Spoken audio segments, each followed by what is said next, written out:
Bienvenidos a Al-Ayam, un podcast sobre Israel y Oriente Medio hecho entre Barcelona y Tel Aviv. Somos Paul Sánchez y Ofer Lashevitsky.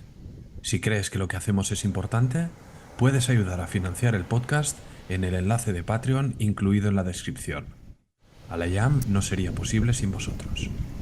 Shalom, bienvenidos a Al-Ayam. Hoy hablaremos de cómo se contabilizan los muertos en la guerra desatada desde el 7 de octubre, de los intentos de grupos ortodoxos judíos de organizar plegarias segregadas en el corazón de la ciudad laica de Tel Aviv y de experiencias personales sobre la cobertura del conflicto en España. Shalom Paul, por fin viernes, ¿cómo estamos? Shalom, Ofer. Pues estamos bien preparándonos para el Yom Kippur que empieza esta noche, el día más sagrado del judaísmo, el día de la expiación, en que miramos atrás y pensamos en los errores que hemos cometido. Entonces, da Día, mucho di- de sí este año. día importante. Entiendo que te mantendrás totalmente desconectado, ¿no? Para Sí, este proceso de Kippur. yo desapareceré Pasa. personalmente. Esperemos que no pase nada de magnitud importante. Esta semana no podemos decir que ha sido tranquila, porque tranquilo no es nada en la región que nos ocupa, pero sí en comparativa con el volumen de sucesos, noticias que tuvimos la semana pasada y los nervios que vivimos, ¿no? Un poco todos los que estamos conectados con aquella parte del mundo. Los conflictos siguen abiertos, ahora vamos un poco a tratar de ellos, pero sí que ha sido al menos un pelín menos alterada, por así decirlo. Vamos a entrar, si te parece, en el primer tema que llevamos, de hecho, mencionando, tratando en nuestras charlas prácticamente desde el inicio del conflicto, porque es un tema, de hecho, bueno, que se arrastra, diría yo, desde anteriores escaladas bélicas o guerras, llamémoslo como quieras, ¿no? Que es el espinoso tema de la contabilización de muertes en el conflicto, ¿no? Vamos a repasar todos los frentes. Digamos que desde el estallido de la guerra, desde el 7 de octubre del año pasado, este tema, precisamente la contabilización de muertos, ha estado en el centro del debate mediático y ha desatado no pocas polémicas. Entonces vamos a entrar a repasar un poco por los diversos frentes, si te parece, Paul, y mencionar cuáles son las complejidades, las polémicas que han surgido y por qué creemos que todo es tan difícil, ¿no? De establecer verdades absolutas. Al final, como siempre, vamos a intentar navegar los grises y que quien nos escuche saque sus propias conclusiones.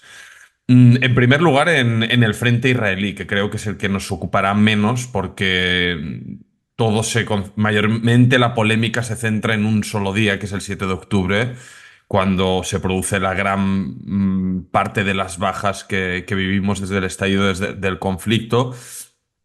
Y surge aquí un tema muy, muy difícil y que costó semanas, ¿no? de lidiar y tratar, que fue identificar y contar los muertos tras la matanza de Hamas el 7 de octubre. ¿Por qué? Porque hubo cantidad de gente que se dio por desaparecida o secuestrada, y también hubo una cantidad ingente de cuerpos que fueron encontrados quemados, mutilados en estados realmente terroríficos. Y eso conllevó que costó varias semanas hasta que se dio una cifra más o menos exacta, que a día de hoy gira en torno a los 1.200 muertos. Sí, Am, co- destacar que cuando en las primeras semanas después del 7 de octubre y todavía no se tenían cifras exactas, no se habían acabado de conducir estudios exhaustivos, la cifra que circulaba por los medios era 1.400, pero esa cifra se corrigió por lo bajo y sí, hemos llegado a los 1.200.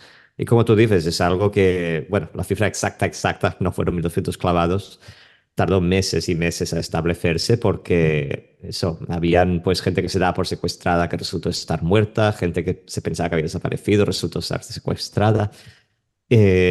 A día de hoy ya lo tenemos bastante más claro, aunque de vez en cuando siguen saltando noticias en Israel sobre algún descubrimiento nuevo.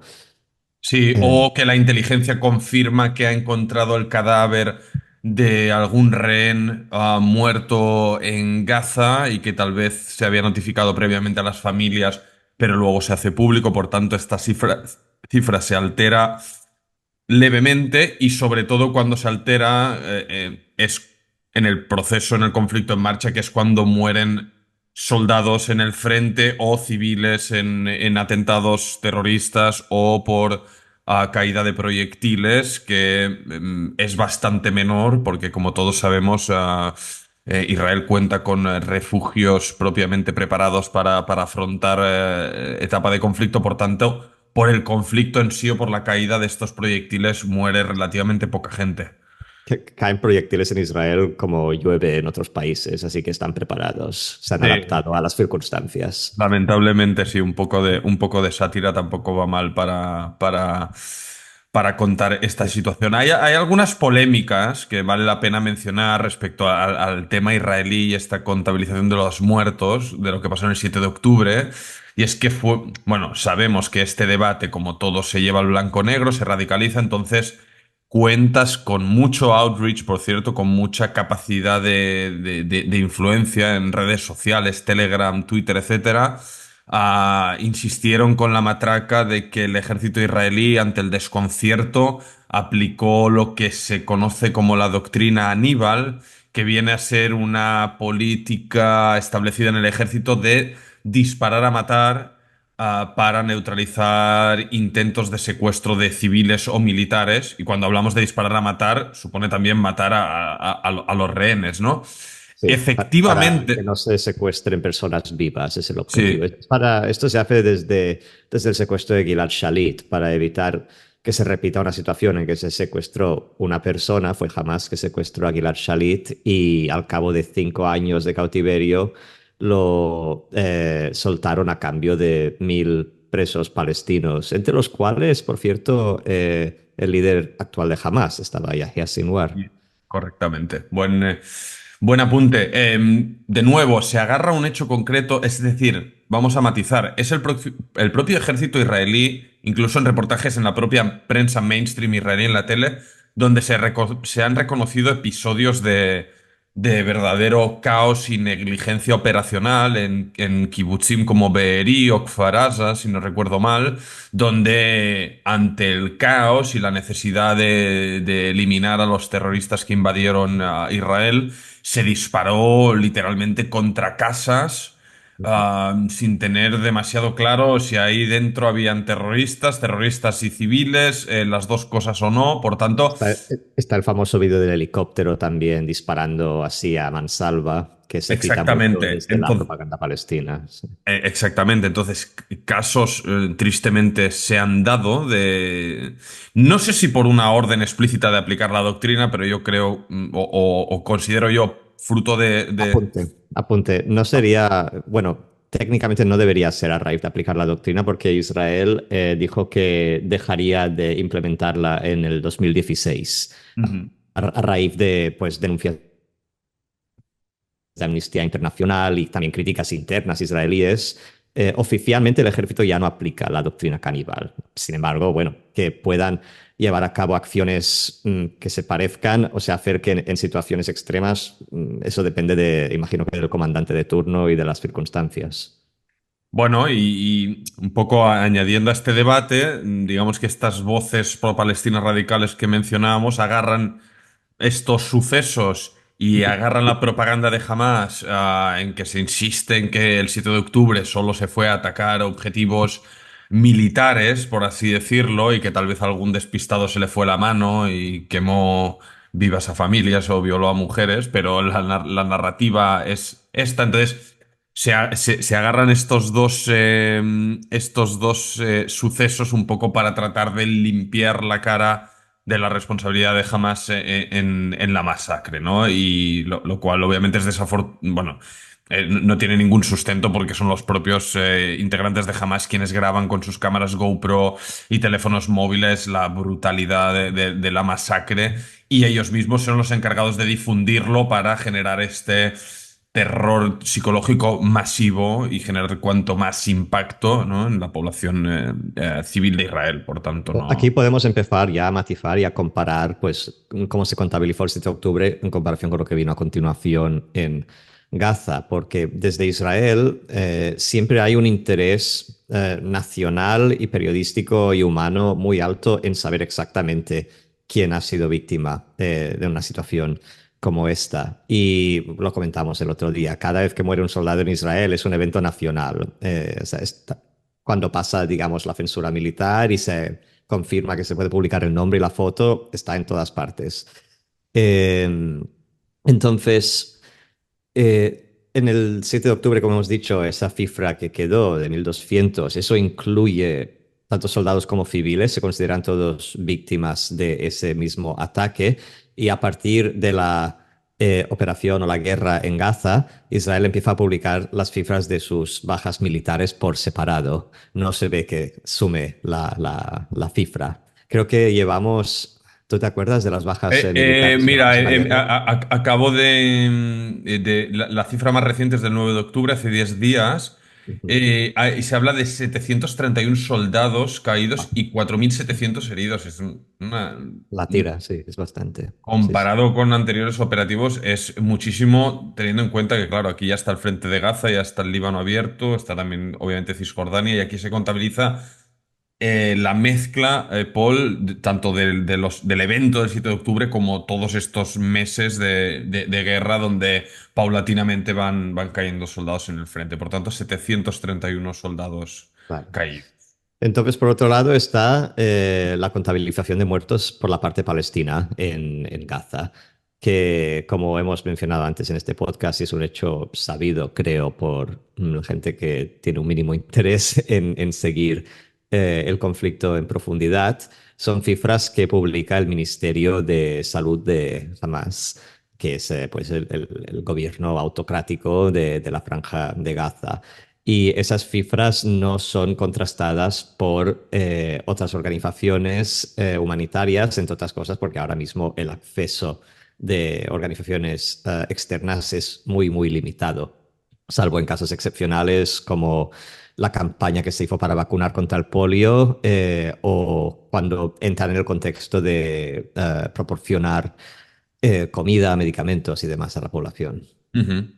Vamos un poco a intentar navegar, Paul, porque tenemos aquí varios datos y análisis respecto a este tema que es bien sensible y polémico. De entrada, decirte que la cifra más actualizada de muertos a día de hoy en el live tracking de Al Jazeera es de 42.814 muertos, según cifras, como has dicho tú, proporcionadas por el Ministerio de Salud controlado por Hamas.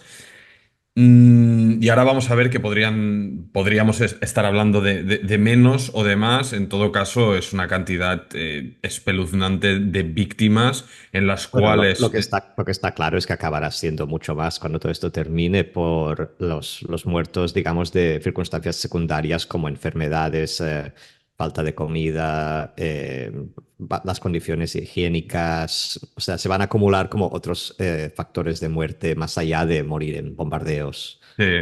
Ahora vamos a ver cómo, bueno, y qué mecanismos se usan, ¿no? Para intentar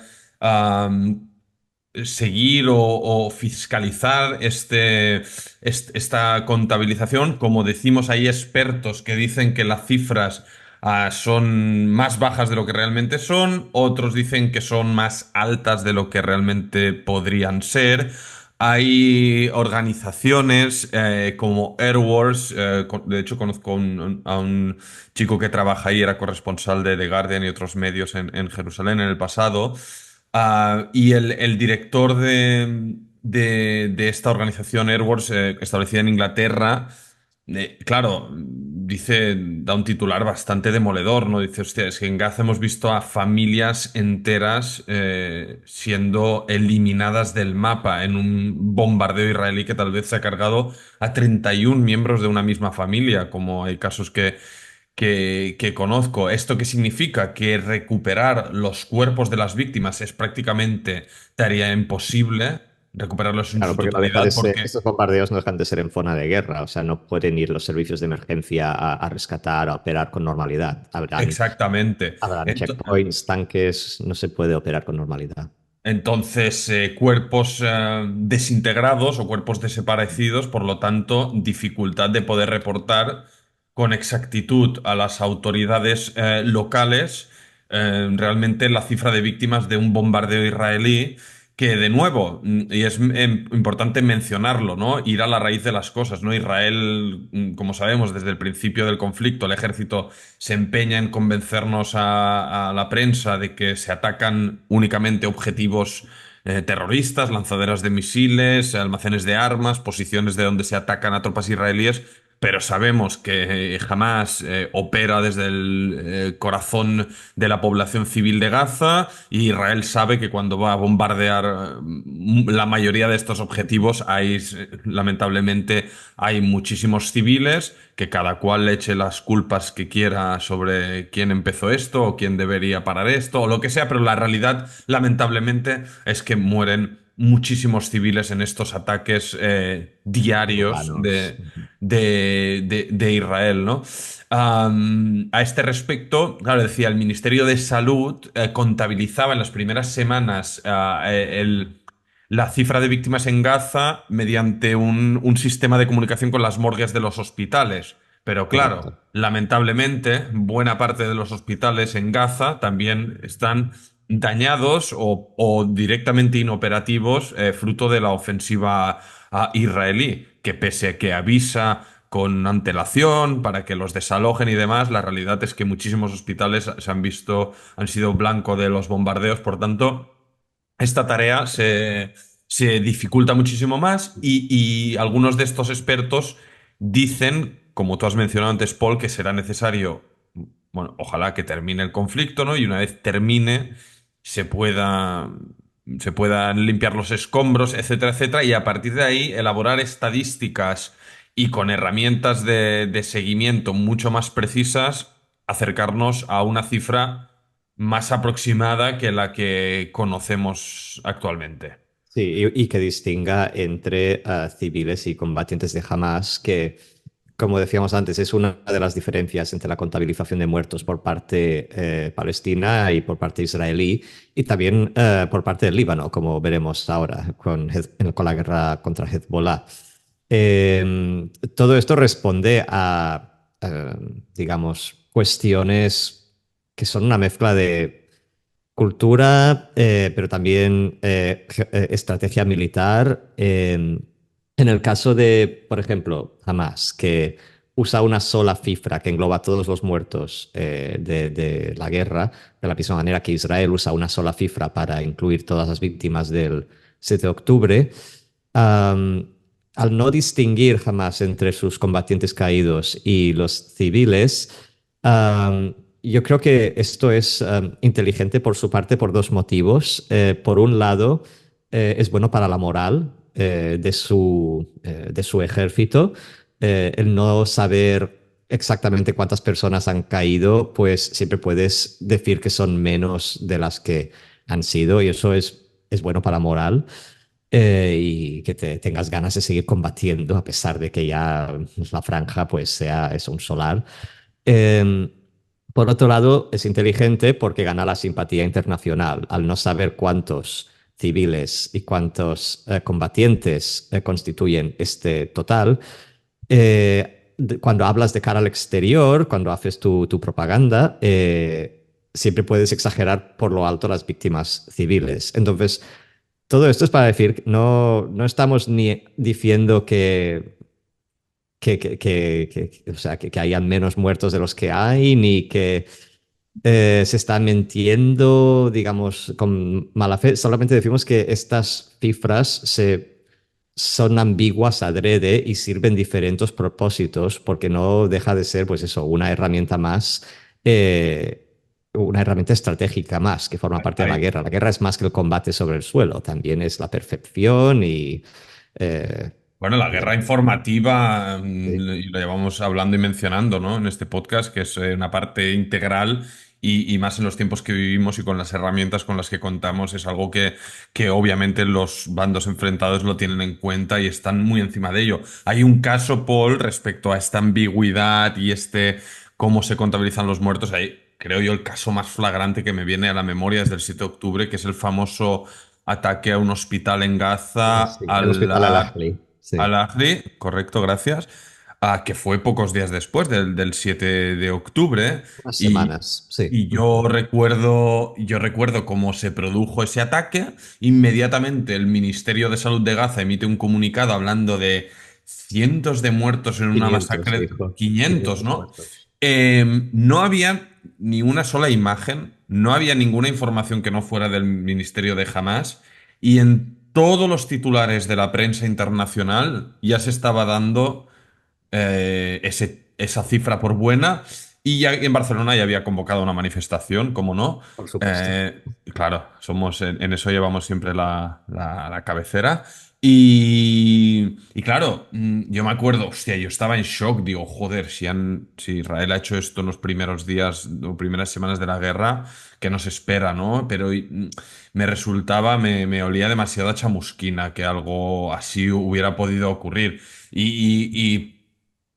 A medida que pasaban las horas, todo se ponía más en duda, empezaban a salir vídeos, informaciones que cuestionaban esa data, y luego por la mañana fue la propia foto emitida por agencias o medios palestinos sobre el aftermath, el cráter del ataque, que se veía prácticamente unos rasguños, por así decirlo, en el parking del hospital, muy probablemente causados por un proyectil fallido palestino. Creo que se De la mencionaba yihad islámica, se a la decía. yihad islámica como responsable del disparo. Y al cabo de unos días se redujo ese diagnóstico de muertos a no sé si una decena, si no recuerdo Sí. mal. Sí, eran refugiados que estaban durmiendo pues en el parking o en un parque al lado del parking. Y que obviamente nadie salió a protestar contra la yihad islámica por haberlos matado.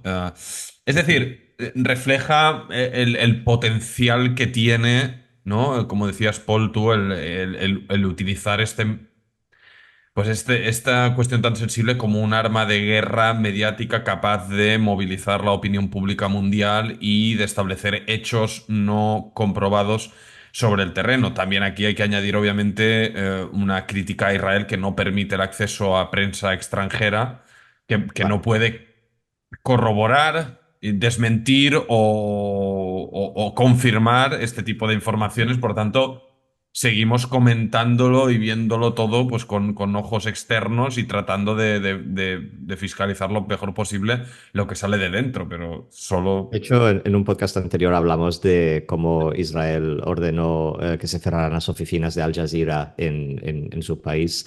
Y como este es un buen ejemplo, la cifra de los 500, Al Jazeera básicamente hace de altavoz al ministerio, a los canales oficiales de comunicación de Hamas.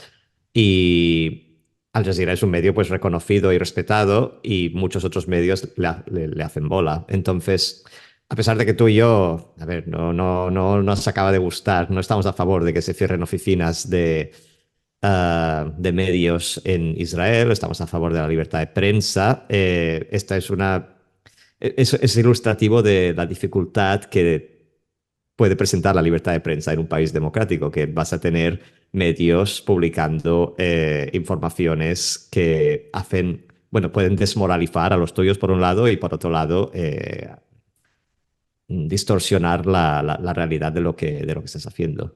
Ahí, Eh, si me permites un par de apuntes si claro. quieres y pasamos al Líbano por cuestión de ya de tiempo de este segmento, pero unos apuntes finales, ¿no? Entre todo lo que hemos mencionado. Hay más entes que contribuyen a esta confusión, la propia ONU, Naciones Unidas, ¿no? Que citando también datos obtenidos del Ministerio de Salud controlado por Hamas, estableció en marzo o contabilizó 13.450 niños muertos, lo cual es una barbaridad. Solo cualquier niño muerto ya es una Claro. tragedia, por tanto, Aunque por niño significa menor de 18 años. No es menos trágico, pero es un sí. apunte importante. Pero claro, es luego la propia Oficina de Naciones Unidas quien un mes después y en una contabilización actualizada del mes de abril, el 30 de abril concretamente, estima que los niños muertos en Gaza son 7.797, que son prácticamente la mitad, lo Sí. cual, de nuevo, es una tragedia, pero, ostras, añade muchísima Confusión. confusión y muchísima leña al fuego, ¿no? Para quien después, desde las posiciones blanco-negro, pues las posiciones pro-israelíes, ¿no? Se desestima y se considera todo como fake y mentira y propaganda de Hamas y tal, por tanto, se incapacita cualquier gesto de tener humanidad o empatía hacia civiles y sobre todo niños o mujeres inocentes que mueren en Gaza bajo las bombas de Israel. Eso lleva a que desde la propaganda más hardcore, ¿no? de Israel, el portavoz de Netanyahu lleve a decir que Israel está marcando unos nuevos, the new gold standard, ¿no? Unos nuevos estándares dorados de la guerra urbana en lo que parece ser el ratio más bajo de muertes de civiles y combatientes en la historia. Claro. Y dices, por favor, por favor, Claro, señor. sí, no sé, claro. Y aparte me hace, no, bueno, no me hace nada de gracia, en verdad. Me chirría que, por un lado, desde las voces pro Israel se cargue contra o se achaque esta dificultad de contabilizar las víctimas para poder establecer este tipo. Y luego, con tanta desfachatez, se pueda decir que sabemos perfectamente el ratio de civiles a terroristas muertos y que sepamos perfectamente Sí, que, juegan el mismo juego, claro. He claro, visto muchos analistas que dicen el ratio es 1-1, que es bajísimo. bueno, mira, Dices, es que no tenemos manera de saberlo, no tenemos manera de saberlo. En este statement que te apuntaba, que es de hace unos meses también, decía que de 30.000 muertos, 14.000 son terroristas y 16.000 son civiles. Bueno, O sea, ratio ¿Cómo lo 1,2. Sí. sa- cómo lo sabe este portavoz del gobierno de Netanyahu? Bueno, no lo sé, Bueno, pero luego se hacen informes así militares, super pro y tal. Bueno, entonces, claro, la ONU es malo, malísimo y nuestros datos parecen ser súper fidedignos y tal. En fin, al vamos Líbano, a pasar Paul. al tercer Líbano, al Líbano. Tú tuviste a ti hubo un elemento que te llamó la atención y por eso queríamos tocar este tema, que fue precisamente el ataque que supuso la muerte de Nasrallah, ¿no? En Beirut y ahí te hiciste Sí, preguntas, ¿no? sí, bueno, y no soy el único. O sea, recordamos el ataque que mató al ex líder de Hezbollah, Hassan Nasrallah. Fue un ataque en el que Israel básicamente aplanó unos 6 edificios en el barrio de Dahia, en el sur de Beirut. Leímos un dato que habían tirado como 85 bombas, de las que se llaman bunker busters. Son bombas que al impactar contra el suelo lanzan reverberaciones subterráneas para destruir infraestructura subterránea. Y sí, esas 85 bombas pues reventaron 6 edificios, destruyeron el búnker en que se encontraba Nasrallah y algunos de su séquito.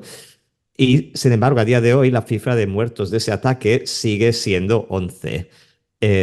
Y no deja de sonar muy raro que es un ataque de esa magnitud, las imágenes mismas, ves una explosión enorme y que solo haya muerto pues Nasrallah y es que 11 personas eran 11 Nasrallah y los que muertos, estaban ¿no? con él. Es como...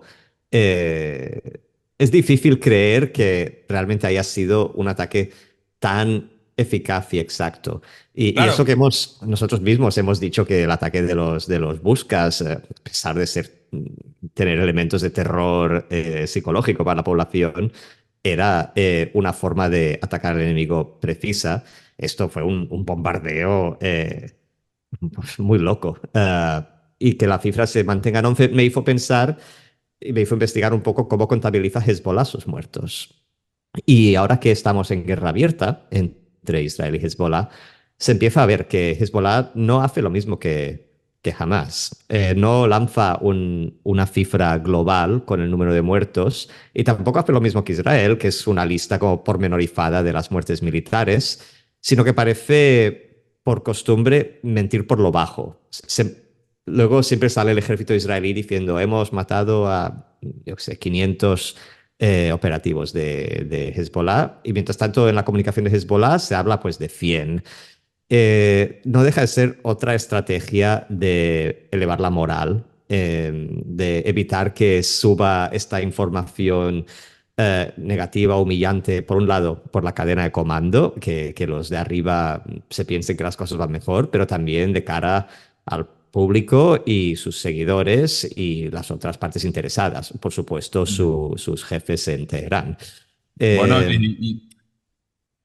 Eh, también, claro, mencionas que hay diferencias, también hay diferencias respecto a qué es Hezbollah y cómo opera, ¿no? En el Líbano y qué es lo que representa, porque jamás en Gaza sí que jamás es todo, jamás controla todo lo que se mueve en Gaza, por tanto, vale, controla todo ministerio, toda ambulancia, todo medio de comunicación, ayuda humanitaria, etcétera. El Líbano, ya lo hemos hablado aquí también, es mucho más complejo. Hezbollah es un pseudoestado dentro del Estado.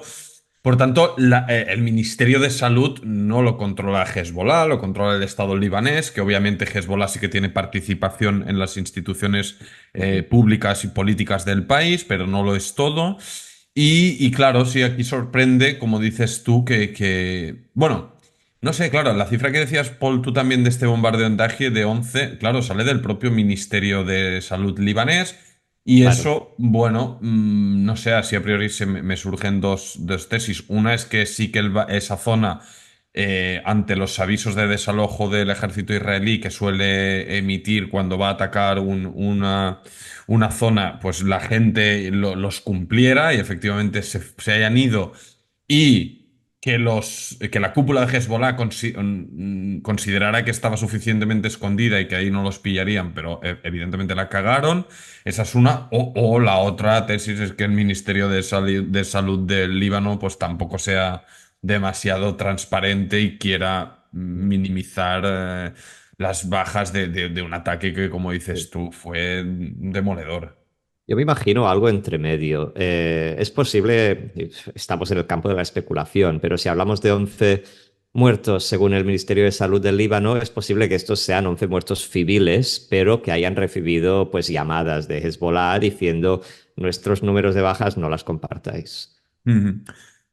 Ya que estamos haciendo recuentos en todos los frentes, te actualizo, según el Ministerio de Salud libanés, cifras de este miércoles día 9 de octubre.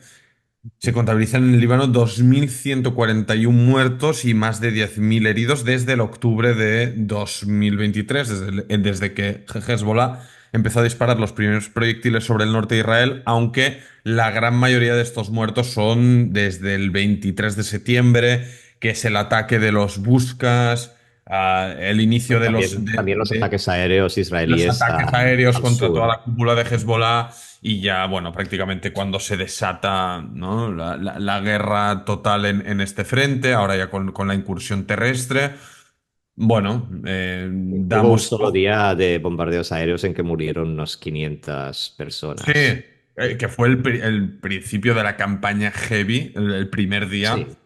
fue Es como así. opera Israel. Primero envía las fuerzas aéreas a, ¿cómo decir? To soften the ground, o sea, para facilitar la entrada luego de las fuerzas terrestres. Sí, Ah, en términos militares lo podríamos llamar así, en términos prácticos es arrasar con todo y que el enemigo entienda que ir a la guerra contra Israel supone pagar un precio durísimo y eso es lo que básicamente está pasando ya en el Líbano, como y ha vamos a pasado. seguir en estas a saber cuánto más, hasta el año que viene seguro. Vamos a pasar de tema por tiempos. Vamos a tocar el segundo ítem que queríamos hablar hoy, que es una noticia local. Nos gusta de vez en cuando traer algo de la actualidad interna de Israel, también para mostrar las dinámicas internas del país y las complejidades de la población. Hay un grupo ortodoxo, es decir, judío ortodoxo, que se podía definir como proselita. Se dedican pues a buscar nuevos adeptos, no al judaísmo, porque ya, digamos, su público objetivo ya es judío, sino hacer que la gente se vuelva más religiosa, que observe las mitzvot, los mandamientos. Ujú. Y Para tal fin, se llaman Rosh Yehudi. Este año han querido organizar un rezo público con motivo del Yom Kippur, que hemos dicho que empieza esta tarde, en el Parque Meir de Tel Aviv. Ahora, según el rito ortodoxo, este rezo público debería contar con segregación de géneros. Los hombres y las mujeres no rezan juntos, sino que se ponen un género en un lado y el otro al otro, separados por una mejitza, una pantalla separadora. El ayuntamiento de Tel Aviv, sin embargo, que es la ciudad más laica y liberal de Israel, y seguramente una de las de Oriente Medio, tiene no es una ley, pero llamémosle ley, una ley municipal que prohíbe la segregación por géneros en el espacio público y por tanto no ha permitido a Rosh Yehudi organizar este rezo. Rosh Yehudi apeló al Tribunal Supremo y el Tribunal Supremo ha dado la razón a los ortodoxos, diciendo que en este caso el Ayuntamiento de Tel Aviv está discriminando contra el grupo ortodoxo. Parece ser que, a pesar de ello, Rosh Yehudi han decidido no llevar a cabo el rezo público. El año pasado ya se dio una situación similar en que quisieron organizar un rezo de este tipo en la plaza Dizengoff, que es mucho más céntrica y en el corazón, digamos, latiente de la Tel Aviv laica. Y ahí Tel Aviv tampoco se lo permitió y llevaron a cabo el rezo igualmente y esto llevó a situaciones pues incómodas en que los locales les gritaban, insultaban y hubieron pequeñas peleas. Entonces, para evitar esta escena de nuevo, a pesar de que los tribunales les han dado la razón, este año parece que el rezo público ortodoxo se cancela y que el Yom Kippur en Tel Aviv pues será un poco lo de cada año, un día un poco más tranquilo de lo habitual. Yo lo, te doy mi opinión, es que lo considero una provocación, una Lo imposición. es, estamos de No acuerdo. veo, no veo a judíos laicos de Tel Aviv que se comen un bacon queso yendo a Bet Shemesh o a Mesherim o cualquier lugar ortodoxo a o enseñar las tetas o comerse un bocadillo de bacon o hacer cosas contrarias al estilo de vida judío ortodoxo que yo no lo comparto en absoluto, pero mi modo de ver la vida o mi vida como judío israelí, el ideal es que cada uno fuera en las diferentes versiones o modos de vida que existen y conviven, no sé si conviven, existen, pero no sé si conviven en Israel, pudieran ejercerlas, ¿no? Lo que ocurrió el año pasado es lo que dices tú, Paul, es que esta gente vino a hacer, intentar, bueno, no, lo hicieron, a instalar esta mejitza, esta división, esta segregación por sexo del rezo para Yom Kippur en la plaza Dizengoff, que es no sé, es el símbolo, ¿no? de Tel Aviv, y Tel Aviv es el Sí, símbolo de un Israel que quiere mirar más a, no sé, a Madrid, Berlín, Barcelona, a un estilo de vida. mm, es que Plaza Disego estamos hablando de una ubicación clásica, pues de encuentros de gays, de cruising, o sea, Exactamente. Bueno, es que, claro, es que yo no sé quién nos escucha, hasta cuán familiarizado están o han estado o vivido en Tel Aviv, pero vaya, Tel Aviv es jolgorio, o sea, y más en temas de libertades individuales, sexuales, de vive y deja vivir, pues esos códigos, digamos que no casan demasiado, ¿no? Yo, mi vida diaria en Tel Aviv, que vivía en el sur de la ciudad, en Florentín, tenía episodios similares, porque Florentín sería un barrio que a nivel de Madrid sería, yo qué sé, La Latina, o en Barcelona Gracia, ¿no? Barrio joven, ¿no? Con vida cultural, alternativa, etcétera, etcétera, pero a la vez se combinaba con algunas sinagogas tradicionalistas ubicadas en el corazón de la ciudad y se producían algunas escenas un poco surreales y bizarras de contraste, pero a pesar de ello yo no había vivido o visto situaciones de tensión o violencia generadas por esto, ¿no? Entonces, como tú dijiste al principio de la explicación, Rosh Yehudi lo que pretende hacer es proselitismo, es decir, que judíos que para ellos no siguen el camino correcto, el camino establecido, se acerquen ¿no? al cumplimiento de una vida según las mitzvot, la Torah, etcétera. Y yo ahí es donde me pregunto y digo, jolín, es preciso hacerlo así, porque en Tel Aviv sí que hay otras comunidades, ¿no? Religiosas que no abogan por usar estos métodos. A mí me parece una mala idea lo que han hecho. O sea, aunque puedo entender su lógica, no comparto esa lógica, me parece errónea. Porque, o sea, sí, es invadir un espacio público con un rezo de entre todas las cosas. No es ni siquiera una costumbre o algo un poco light. O sea, es estamos hablando del rezo que abre el Yom Kippur, el Kol Nidrei y la Neilá, el rezo que lo cierra el sábado por la tarde. Eh, es una ¿Quieres, escena muy heavy hacerlo así en medio de la ciudad. quieres Y aprovechar para dar un 30 segundos en un minuto qué es Yom Kippur? Porque creo que es interesante, tal vez damos por entendidas cosas que no sé si todo el mundo que nos escucha claro, las hemos entiende, adelantado ¿no? que es el día más sagrado del judaísmo. Ocurre 10 días después del Año Nuevo, que fue pues hace 10 días hoy.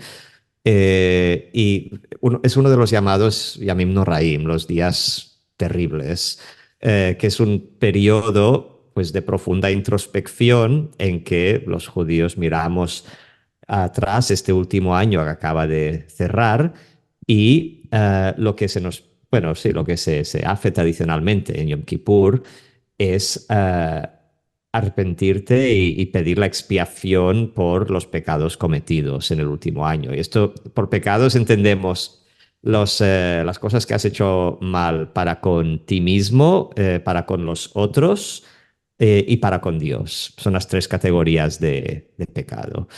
Eh, y para ello es un día de ayuno, es un ayuno largo, empieza esta tarde, por poner el ejemplo de este año, porque varía de año a año, pero este año empieza pues por la tarde y acabará mañana al atardecer. Entonces son 24 horas de ayuno en que tampoco están permitidas lavarse ni llevar perfumes o, digamos, objetos así decorativos o que puedan producir algún tipo de placer, perfumes, joyería, y tampoco se permiten relaciones sexuales. Es un día un poco de depresión, vamos, autoinfligida. Y yo te voy a poner el matiz, ¿no? De Paul o la gente religiosa cumple con estos preceptos, yo en mi caso no, y en mi familia, y en Tel Aviv o otras ciudades laicas, este día pasa a ser un día como libre, muy familiar. Está prohibida la circulación de coches en Israel, lo cual es Las bueno, teles no emiten nada. en las zonas judías, obviamente. Las zonas musulmanas no es necesario.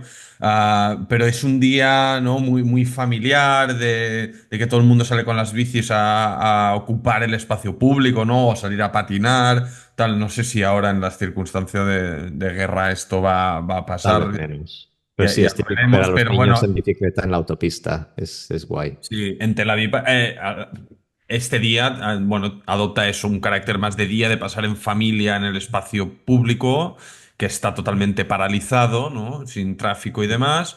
Y bueno, eso, un poco para añadir un contraste. Y otro apunte sobre esto, que lo podríamos extrapolar también a nivel macro, a nivel Israel, ¿no? Hemos agarrado una noticia que ocurre en el corazón de Tel Aviv, pero yo por ejemplo, recuerdo ir a hacer un reportaje un Shabbat, antes del Shabbat, un viernes a las 7 de la mañana en el Kotel, en el Muro de las Lamentaciones de Jerusalén, a seguir la historia de un grupo de mujeres, Women of the Wall, las mujeres del muro, que junto a también hombres pertenecientes a corrientes no ortodoxas del judaísmo, reclaman poder llevar a cabo rituales judíos en plena igualdad como lo hacen los hombres y sin la segregación existente que hay en el Muro de las Lamentaciones, donde hay una mejitza, un panel que divide la zona de rezo entre hombres y mujeres. Y además las mujeres, y eso lo vi yo porque me permitieron entrar para grabar, Las mujeres no pueden ni leer fragmentos de los textos sagrados, ni bailar efusivamente, etcétera, etcétera, cuando los hombres al lado están montando verdaderas fiestas, ¿no? Entonces, o sea, viví escenas de violencia verbal y casi física muy duras y cómo estas mujeres, bueno, reclaman que esta segregación y esta discriminación termine y eso va a más, va al top, ¿no? De arriba, que al final todos los asuntos relacionados con a este frágil vínculo entre religión y Estado en Israel están controlados por los ultraortodoxos. Hablamos de todo, ¿no? De matrimonio, de función, de, bueno, todos los asuntos que implica la inclusión de la religiosidad en la vida civil, ¿no? El kashrut, ¿no? El cumplimiento de las leyes alimentarias judías en la alimentación, todo está regido y controlado por el rabinato ultraortodoxo que no sé yo, Paul, si también, supongo que sí, ¿no? Que son mayoría de la gente religiosa en Israel, pero también hay gente religiosa que sigue otras, ¿no? Otras ramas, como es tu caso, por Bueno, ejemplo. yo mismo no me casé por el rabinato, por ejemplo. Ujú. A mí me casó un rabino conservador, que es una, contraintuitivamente, es una corriente más progresista del judaísmo. Pero Somos eso, complicados, ¿eh? sí, sí, pero mi matrimonio no figura digamos, los anales del Estado. Sí, o sea, en Israel, a ver, como hemos dicho, el abanico de prácticas del judaísmo es amplísimo, o sea, desde los que son prácticamente talibanes hasta los que, bueno, son ateos, laicos, como de cualquier otro país europeo. Y de alguna manera, a pesar de todos los roces y los piques entre grupos, se ha conseguido un tipo de equilibrio que más o menos funciona a nivel de Estado. Los grupos tienden a dividirse pues, por ciudades. Hay ciudades que son mayoría ultraortodoxa, como Bet Shemesh o Bnei Brak, y los laicos tienden a ir a otras ciudades, como sería Tel Aviv. Y aunque hay momentos, pues esto de convivencia o de navegar entre los distintos espacios públicos religiosos. No sé, estoy pensando que en Tel Aviv es típico ver ortodoxos que vienen a los fibers a ver porno, por ejemplo. O sea, hemos desarrollado un tipo como de equilibrio en que cada uno pues, puede vivir a su manera, pero nos tenemos para escapar si hace falta. Yo creo que el proselitismo que intenta practicar Yoshi Udi está condenado al fracaso, al menos si lo hacen con esta violencia. Lo contrasto, por ejemplo, con las acciones de Chabad, que es otra, podríamos llamarle secta, otra rama del judaísmo ultraortodoxo, que también busca atraer a los judíos a las mitzvot, a los mandamientos, pero ellos usan estrategias más del tipo pararte por la calle y preguntar si has rezado hoy y darte la opción de ayudarte a hacerlo si quieres, o Ujú. regalar velas a mujeres por si les apetece encenderlas en Shabbat. Nada es impuesto, por así decirlo. Ujú. Y a nivel de espacio público, normalmente organizan pues encendidas de velas de Hanukkah, que es una fiesta dentro de lo que cabe menos religiosa que otras. O sea, saben navegar el espacio público Bueno, laico de una acostumbran a manera ir a poco intrusiva. como acostumbran a ubicarse, ¿no? En la entrada del Shuk, del mercado Carmel en Tel Aviv, ¿no? En núcleos de la vida laica de Israel. Y ahí se plantan con su tenderete y bueno, sí, es como dices tú, tratan de convencer de que, pues, que la gente que no practica la fe, pues se acerque a ella. Un poco como Por los más. testigos de Jehová aquí en Barcelona. Sí, sí, exacto. Bueno, en definitiva, va por ahí. Yo tengo bastantes reticencias y cosas que achacarles, más que nada porque en este debate yo siento que mientras nosotros, o hablando por mí mismo, o la mayoría de gente que me rodea, laica en Israel, no trata de imponer nada a nadie. En cambio, del otro lado, bueno, yo me he visto en ocasiones muy, muy violentado, me he sentido atacado o desprestigiado mi condición judía por el hecho de que no sigo la manera en que ellos creen que debo vivir la vida, ¿no? Lo cual me parece desafortunado. Pero bueno, Si quieres, Paul, tocamos el último frente, que es podemos aquí hacer un poco ya más que es reflexiones personales, ¿no? Que creemos que es interesante cubrir después de más de un año de guerra y quién sabe si otro que nos vendrá, esperemos que no, pero no pinta bien la cosa. Pues queremos un poco echar la vista atrás y repasar algunas vivencias que hemos tenido tú y yo en la cobertura de medios o cómo medios nos han reclamado a nosotros para participar, ¿no? En artículos, debates de televisión o de radio, demás. Y bueno, algunos destellos o algunas cosas que nos han chirriado y que tal vez ilustran un poco, no sé yo si decir ignorancia o a veces cierta mala fe a la hora de Bueno, tratar de comprender o acercarse a la realidad de lo que es Israel. mi experiencia en esto es que los periodistas, organizadores bueno, que nos invitan a este tipo de experiencias, a dar nuestro análisis o nuestro punto de vista, a menudo creen ya entender de lo que hablan. Y Israel y Palestina es un tema así, que la gente cree que es sencillo, por lo general. Y, bueno, ahí es donde empiezan pues los choques para gente como tú o yo, que tal vez no caemos en las casillas que buscaban llenar cuando preparaban su programa o su entrevista o lo que fuera. Ujú. Sí, vamos a repasar algunos casos, ¿no? Que hemos vivido, pero en general chirría de entrada, o es lo que me pasó a mí personalmente pocos días después del 7 de octubre, y en otros casos, de hecho, tú has aparecido ahora recientemente en un artículo en la prensa catalana, en el Punt Avui. No, no vamos a por qué cargar contra la otra persona que aparece, ni sus opiniones son igual de legítimas que las tuyas, ¿no? Pero Ujú. sí sobre el concepto de que sí o sí, si pones a un judío o un israelí o un judío israelí a hablar y a dar su opinión, se tiene que, por necesidad, comparar o contrastar con una voz palestina. A mí me ha pasado eso, Paul, en dos formatos diferentes, ¿no? En uno, que creo yo que fue después de todo, o sea, acertado, así lo veo yo, que fue la participación que tuve en el programa Salvados de la Sexta. Fue muy difícil porque fue pocos días después del 7 de octubre, con los sentimientos muy a flor de piel, con las cosas todavía desarrollándose. Y nos propusieron a mí y a un palestino residente en Cataluña participar en un debate cara a cara, ¿no? Que se el funcionamiento interno para explicar un poco el detalle de la cosa es que primero me entrevistaban a mí a fondo en una charla de 2 o 3 horas, luego hacían lo mismo con el otro personaje y finalmente nos ponían y nos sentaban en una mesa cara a cara para contraponer bueno, nuestra visión de las cosas.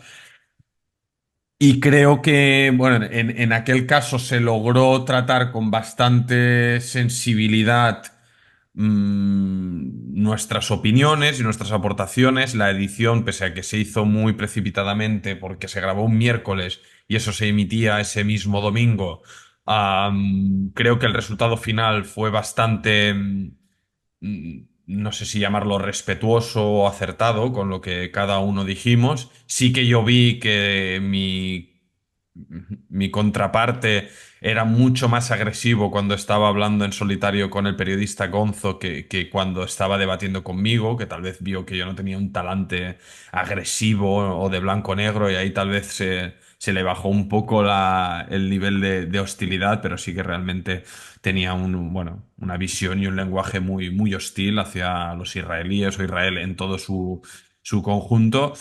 Pero bueno, a mí lo que me chirrió es que poco después, unos meses después, mi ex facultad de comunicación me invitó a un debate para hablar sobre la cobertura del conflicto y sobre periodismo de guerra. Y en este caso me sentí un poco bueno, bastante molesto porque se me invitó a mí, se invitó a otra periodista que había sido corresponsal en esta región y a otro palestino que no es ni periodista, ¿no? Literalmente, ¿no? Y me, Pero se tiene que poner el palestino ahí.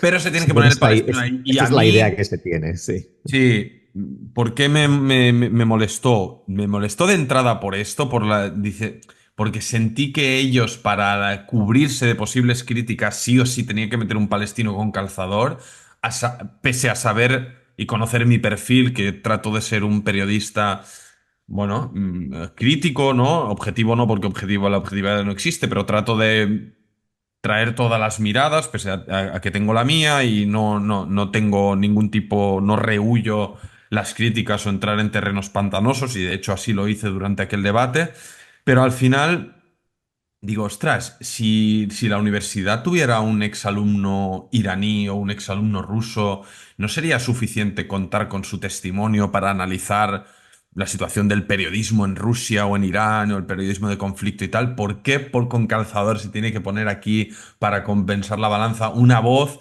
que tampoco quiero entrar demasiado ni enfangarnos, ¿no? Pero es lo que decimos, ni es periodista, ni ha sido exalumno de la facultad, ni por descontado aporta al contenido o a la supuesta teoría del debate que fuimos a hacer? Y por último, Paul, bueno, esta otra voz pues entró en terrenos súper desafortunados que empañaron el debate y me llevaron a estar ante un auditorio muy grande y de teoría de futuros periodistas, estar en un modo muy a la defensiva y muy enrabiado porque él directamente estaba mi contraparte tirando libelos antisemitas, es decir, que los judíos controlamos los medios de comunicación, que jamás para nada pondría una mano sobre una mujer, que los túneles de Gaza existen porque Gaza es un territorio muy pequeño y hay que entender que hay túneles Y subterráneos. esto en una facultad de periodismo, En una Tela. facultad de periodismo, que los misiles de Hamas no hacen daño, simplemente son No, hacen para cosquillas. alertar.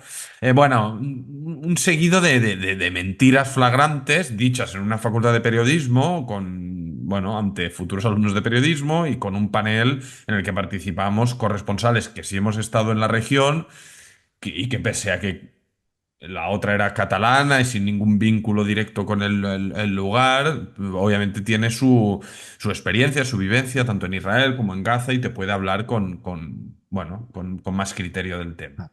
Es que sabes qué pasa, Ofer.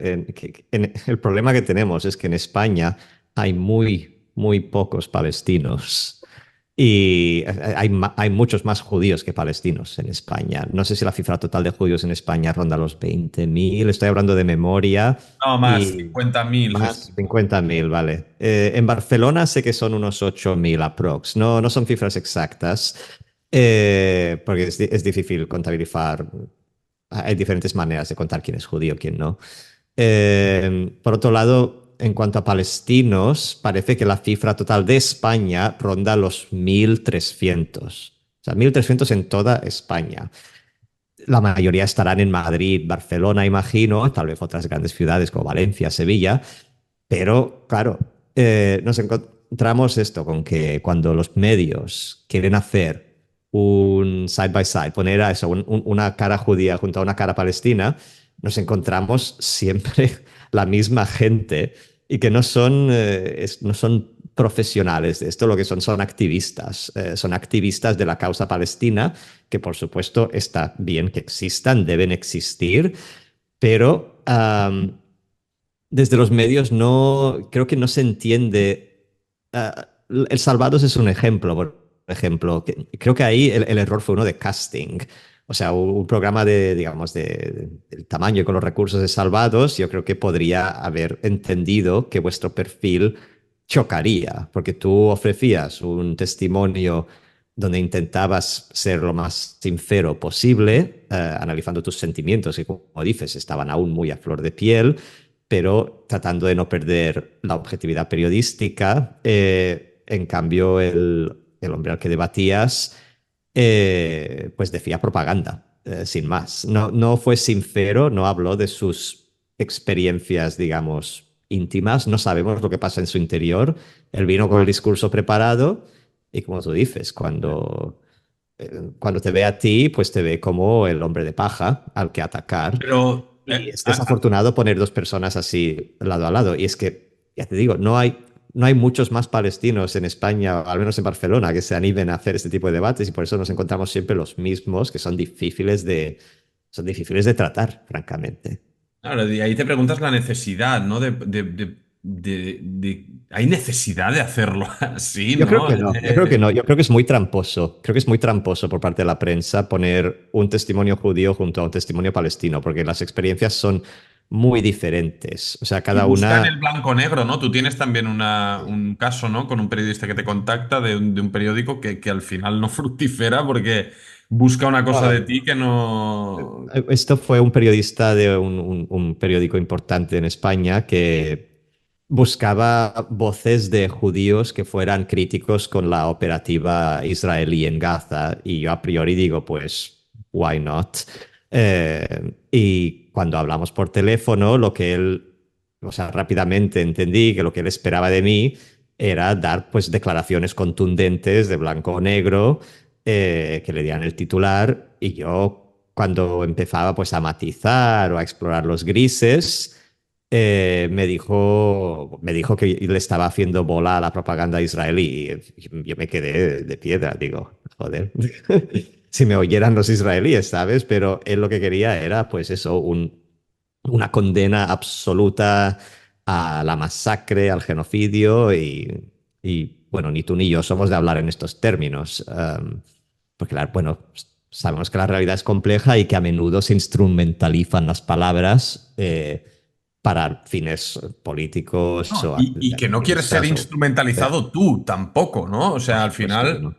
no No, no. quieres No ser quieres un... repetir lo que dicen los demás, quieres decir, pues, el análisis sincero que nace de tu raciocinio, no Bueno, repetir eslóganes. sí, exactamente, exactamente. No sé, tío, es...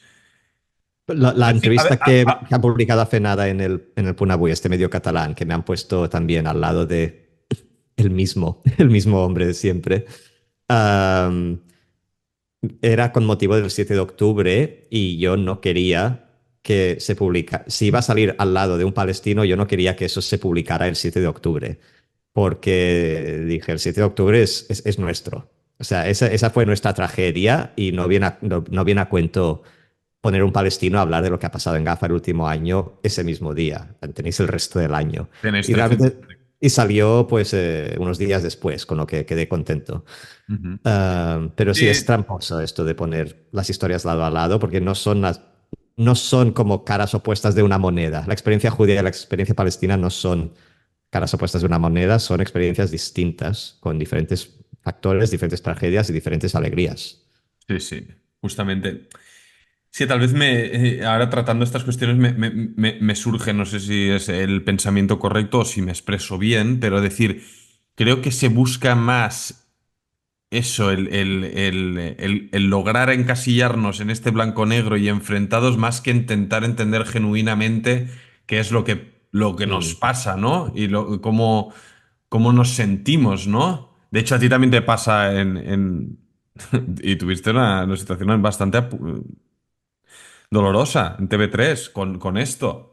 sí, sí, Hay que sí. decirlo. No, no, Ningún amor hacia TV3, francamente. no, o sea, ni TV3 me da igual quién sea. Si no te comportas bien, no te has comportado bien y contigo no lo Sí, hicieron tienes bien, razón, no es ¿no? justo decirlo así. Sí, fueron los periodistas que vinieron a entrevistarme a casa que se portaron de una manera, yo creo, poco deontológica, poco ética. Eh, Bueno, pero en les hará las resumen, cosas bien a veces también. si me equivoco, ¿no? Pero venían en teoría a hacer una pieza para captar el creciente antisemitismo que sienten los judíos y las comunidades desde el 7 de octubre, en este caso en Ujú. Barcelona, y se te plantaron en tu casa en Shabbat, en la previa del Shabbat, con tu familia y tú con tus preparativos y demás, a meterte el micro en la cara y preguntarte sobre qué piensas del genocidio en Gaza y Netanyahu y tal y cual, Tal cual. ante lo que tú en un Bueno, momento de la más entrevista tuviste que parar. poner el freno de Sí. mano. Sí, sí, no, me enfadé a media entrevista y pasé a echarles la bronca porque no estaba nada bien lo que estaban haciendo. O sea, para ponerte en situación, como tú dices, era la previa de Shabbat, estábamos preparados para el fin de semana, yo tenía a los niños pues ahí en el salón mismo Y la pregunta con la que abrieron la entrevista, supuestamente, sobre el antisemitismo en Barcelona fue, bueno, ¿qué tienes que decir sobre los 7.000 niños muertos en Gaza? Y yo tenía a mis dos niños pequeños ahí al lado y me quedé de piedra, digo.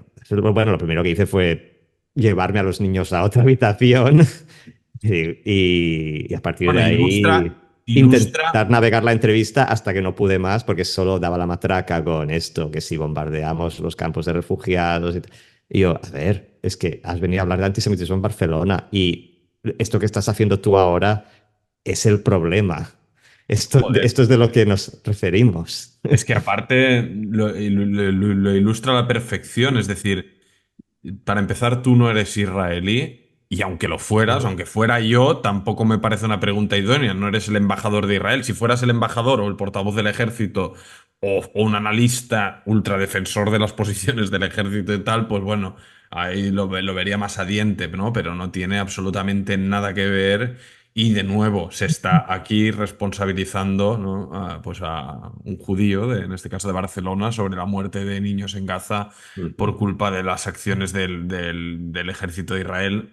Muy, muy desafortunado, me acuerdo que me llamaste súper preocupado y que lo lograste reencaminar, hablando con los Sí. periodistas y que al final lograron centrar la pieza solo en tu respuesta sobre experiencias de antisemitismo que lamentablemente has sufrido tú y tantos otros Bueno, como tantos judíos otros, sí. Ujú. en España o centros o escuelas o centros de culto o judíos pues desde el estallido de este conflicto y es de lo que en teoría iba la pieza. Ujú. No sé, Bueno, sí, y la- hasta ayer mismo que hubo un caso en Alemania en que se arrancaron 10 Stolpersteine de la calle. Son estas placas conmemorativas de las casas donde vivieron víctimas del Holocausto que están por toda Europa. Pues hubo una acción en Alemania ayer, no sabemos quién, arrancó 10 de estas placas del suelo, que si eso no es antisemitismo, pues ya dirás tú. Sí, no sé, la verdad, no sé, hay un... Bueno, traemos aquí algunos ejemplos para vivir, ilustrar cómo vivimos en este fuego cruzado. Nosotros, evidentemente, no somos quienes pagamos la peor parte de este conflicto, ni mucho menos, y nos encargamos siempre de recordárnoslo para darnos ánimos, pero Así por se otro debería lado... llamar el podcast en Fuego Cruzado, tal cual. Sí, exactamente. Pero bueno, por otra parte, ilustra situaciones de en que nos hemos sentido profundamente incómodos, a pesar de que hemos intentado cumplir con nuestro deber como, ¿no? Como parte del conflicto y como comunicadores que somos, o intentamos serlo, de tratar de, ¿no? De amplificar voces diferentes al respecto de la experiencia israelí o judía. Y obviamente no pretendemos que nos las compre todo el mundo y que no estén de acuerdo. Obviamente más faltaría que nos critiquen y que nos contrapongan y que nos den la vuelta, etcétera. Pero que ya a priori el propio medio o el propio periodista ya venga con una agenda o un encasillamiento tan notorio hace que la propia función del periodismo, de esta pieza, ya esté contaminada de raíz, por así Ujú. decirlo. Y por todo esto, agradecer a los que nos escucháis en este espacio donde nos permitimos hablar con libertad para los que tengan interés en oír nuestras perspectivas. Hacemos una arenga al final, ¿no? A la Yam sobre el mar, es el Ujú. significado de nuestro podcast, de que quien nos escucha, que bueno, poco a poco va creciendo, ¿no? Entre YouTube, Patreon, Spotify, pues que lo compartáis, habléis de nosotros, bien o mal, lo importante es que se hable, ¿no? Pero que nos ayudéis a hacer correr la voz, que es importante, que nosotros estamos comprometidos aquí a seguir cada semana en este nuevo formato, intentando pues tratar temas de actualidad o temas paralelos que consideramos importante tocar. Paul, lo dejamos aquí, si te parece. El Hasta tiempo aquí. apremia. Te deseo Gmar Hatima Tová, como decimos en hebreo, antes Gracias. A de ti este... también, aunque no ayunes. Exactamente, pero estamos juntos en el mismo barco, aunque lo conmemoremos de distinto modo. Un fuerte abrazo y Shabbat Shalom, Paul. Igualmente, Shabbat Shalom.